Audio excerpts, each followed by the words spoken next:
if you have a Dodge Durango or any Chrysler, Jeep, Dodge, Ram, whatever, and you have some weird electrical issues, it could be your AC, it could be anything that's inside this fuse box. So if you have weird electrical issue, most like, and then you can't explain it, or the mechanics can't find the issue, it's most likely gonna be inside here, inside the circuit board. Something got burned or something got damaged.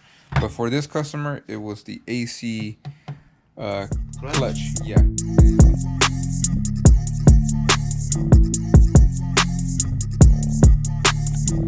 Bro, what you doing today, man? Yo.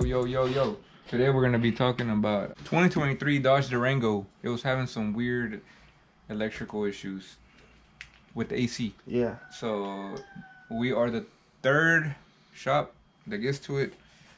The first shop, I believe it was a dealership. They wanted like $5,000 to do the AC job. For the whole work. AC job, and the customer didn't agree to it. Took it somewhere else. Oh, but let them know what's the main issue. What was the concern on it? Like, why the AC? Let me get to the issue though. Let me get to the issue. The AC is not working. All right. People wanted they wanted to replace the AC compressor.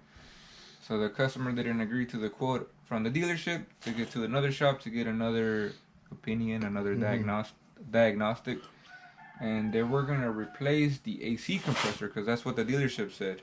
That other mechanic was nice to say, hey, your issue is not the compressor. The issue is that there's no power going to the compressor. Right. Yeah. Let's have in mind that those new systems now, though, is the not Freon. What Freon system is it? R1234Y. Yeah, so that's expensive. Honestly, already. We don't even touch that. Yeah. So I'm gonna just tell you that we didn't touch nothing with R1234Y. That to fix this issue, we didn't touch that system. We don't have the tools to do that system, and we informed the customer. But since they brought it to us, they were like, hey, it's an electrical issue. So I was like, okay, we'll fix the electrical issue, but if it has to do something with the, like, we have to like evacuate and add the freon, we can't do that. So we started off by testing the voltage at the fuse box. This is what it is? Yep, this is the fuse. This is the old one. If you have a Dodge Durango or any Chrysler, Jeep, Dodge, Ram, whatever, and you have some weird electrical issues, it could be your AC, it could be anything that's inside this fuse box. So if you have weird electrical issue, most like, and then you can't explain it, or the mechanics can't find the issue, it's most likely gonna be inside here, inside the circuit board. Something got burned or something got damaged. But for this customer, it was the AC clutch. Yeah. And we have another truck, right, Alan? Yeah. And what is it doing? What is it doing? It technically is having the same issue with the power, but this time it's not the AC clutch, it's the blower motor. The blower motor. So it keeps getting it really hot, where like it just sometimes it works, sometimes it doesn't. Works, sometimes it sends power, sometimes it cuts the power. Like, so, unexplainable. If you can't explain, if something doesn't make sense, it's most likely gonna be this. But make sure you diagnose them correctly. Oh, at the end of the video, we're gonna show them some of the shirts, right? Let's see if these people want to buy them. Some shirts. Yeah. But yeah, like you said, Rod, make sure you want to test it out. Make sure you find the issue before you have to replace or have the customer or have even the shop buy the thing. Yeah, because these are expensive. All right, so how did we get to say that, hey, this is the issue, instead of just like, hey, let's start off with replacing this? Like, no, we diagnosed this correctly. So this fuse box, I forgot what they call it, TIPM or PDI, PDC, whatever. It's a fuse box. You're right, something. Center. But it has a circuit board. It doesn't have where the wires are all coming out. It's got a circuit board. And honestly, this is probably like the 10th one we replaced. And not just on Chrysler, Jeep, and Dodge, also on GM, General Motors. Yeah. Okay. So the issue was this, right? Let's take it out and let's show them an example of what we were doing. So with the AC request, obviously there's nothing. But when we requested the AC, we put this on a good ground, and then right here, show them, Alan, it was getting 12 volts. But over here, when you put a fuse back on, that 12 volts went away. And actually, it wasn't 12 volts. It was 8 volts. So that's one sign right there. Why am I getting 8 volts instead of 12 or 14 since the vehicle's running? Yeah. So that's one sign right there. And then the other, we did some research. We were looking at some wire diagrams, and we found that there's actually an integrated relay inside the circuit board. Stupid, the sign. So this is how it works. So when you request when you press the AC button inside, it actually goes to the fuse first, and then after the fuse, it goes to the relay. Mm-hmm. But what's crazy is that the ECM is actually sending a ground signal to that integrated relay. So the way we tested it is we wired up an external relay. We grabbed pin 79 from the fuse box connector, or from the ECM. We grabbed pin 79, which is blue and orange, and that is the ground signal for the AC request. So blue and orange goes to right here. Mm-hmm. And then after that, 85, or first it goes to the fuse. Look, the fuse is right here. Let me see. Yeah, first it passes the fuse, and then once the fuse is good, then this is the right way. Then it's supposed to go to the blue and orange. And once the blue and orange, once everything is good with there, then it sends it to 86. And 86 is but basically, after everything checks good, let's say after the fuse checks good, then it goes to the relay. After the relay checks good, then it sends the output signal going to the compressor, which is called the output signal. So like I said, we wired up an external relay, and I have pictures. When we are showing pictures of the job that we did. So let's see.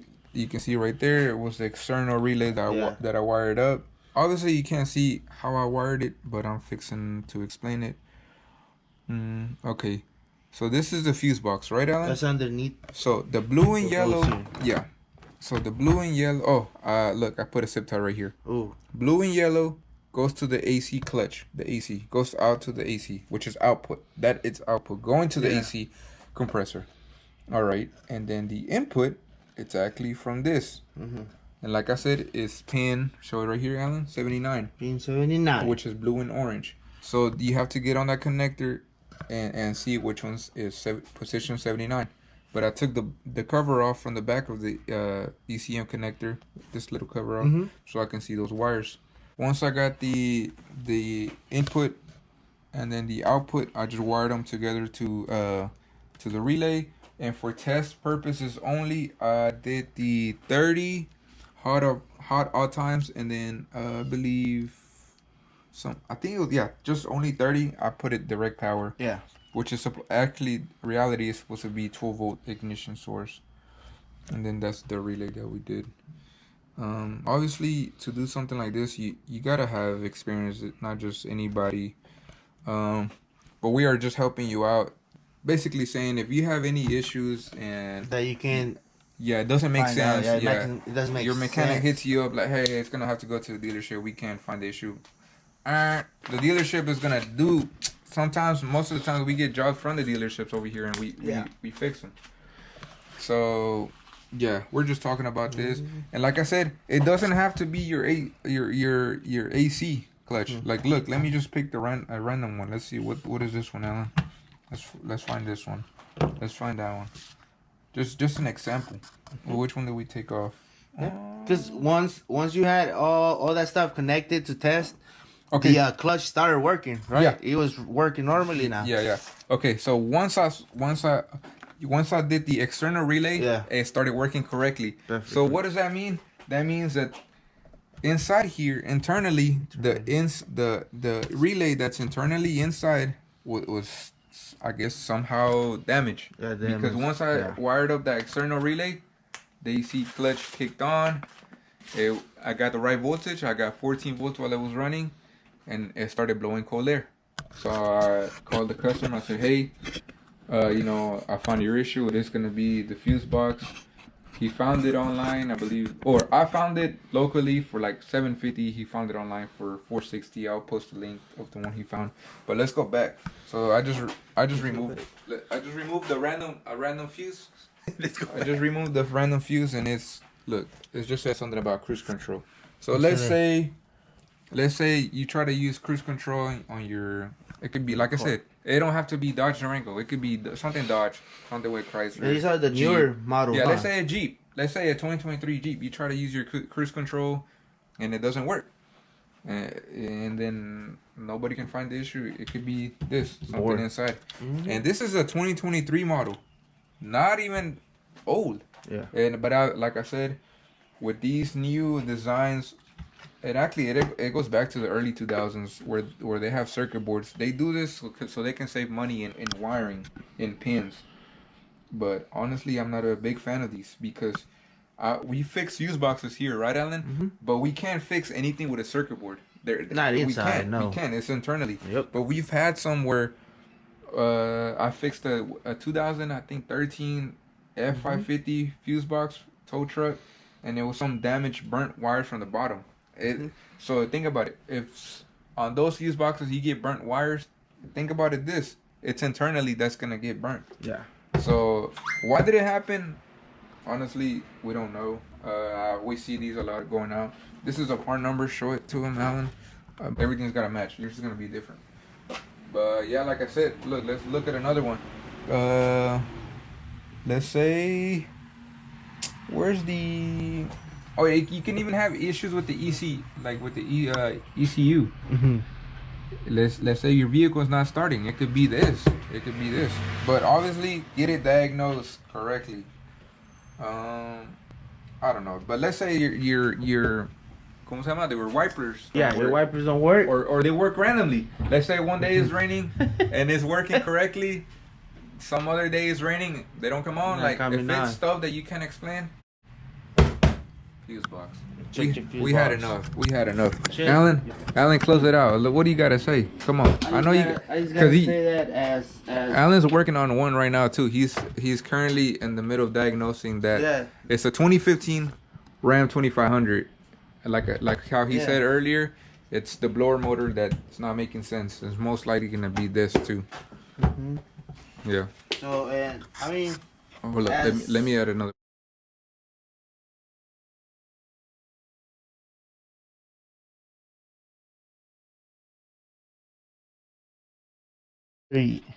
Alright, we got a service writer right here. Alright, fixing to call Paul and let him know the good news and bad news. Okay. You ready? Yes, sir. Let's see what happens. I'm a little nervous. Nah. Here we go. Don't be nervous, be excited. Yeah.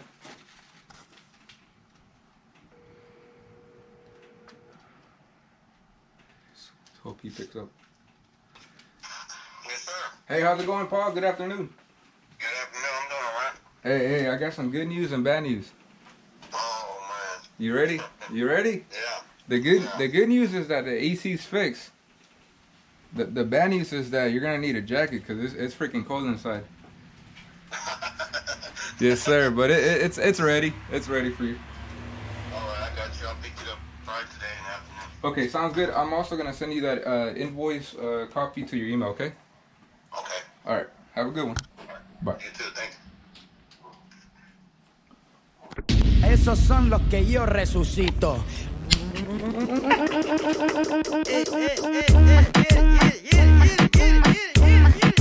All right, come here, Alan.